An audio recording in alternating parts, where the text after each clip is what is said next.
आपकी कामयाबी ये है कि एक नन्ना मुन्ना मरीज, दम्मे का मरीज जो खांस खूंस के पागल हो, वो आपके पास आए, दवाई ले जाए और वो ठीक हो जाए और अगली बार आए और कहे थैंक यू अंकल। इवें सही जी और ठीक है, जी दम्मा खत्म थी के और बुखार शुखारी खत्म थी के और कितना ठीक है, सीधा थी भाई ना। तेरा यार ही जो है, तेरा घर कितना है? तेरा घर है बावलपुर भावलपुर।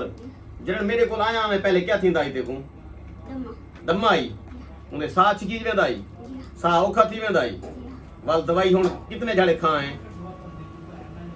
कितनी झाड़े दवाई खा दी मेरी?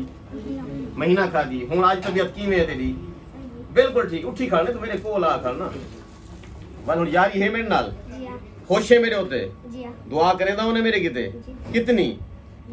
अच्छा दम्मा हुन ठीक थी के? दम्मा भाज गए? वाह भाई वाह। केड़े शहर है गारे तेरा? केड़ी जाए सब्जी मंडी किथा? न्यू सब्जी मंडी न्यू सब्जी मंडी मुल्तान, नहीं भावलपुर न्यू सब्जी मंडी भावलपुर। ना क्या तेरा? जैन अली जैन अली। ये जो दम्मा है वो कहते हैं जी दम्मा दम नाल रासी। ये झक मरे नन, कूड़ मरे नन सारे हकीम डॉक्टर एवें बकवास करे नन। दम्मा दम नाल नहीं रहा होंदा, दम्मे दा इलाज है पिया। ई निक्के चूचे ने बाल को पुछ गिनो, दम्मे दा इलाज ठीक है हुन, बिल्कुल ठीक है हुन। भाई तो रुकदा ही है, दौड़ छोड़ ला गिंदे, खेड़दा खुड़दा है बाला नाल, हुन तो सोना थी है।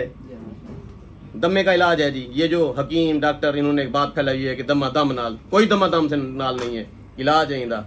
अक दा पौधा जानते वे, अक दा बूटा वो इंदा इलाज है, लेकिन उहदे दवाई बनती है खास तरीके नाल।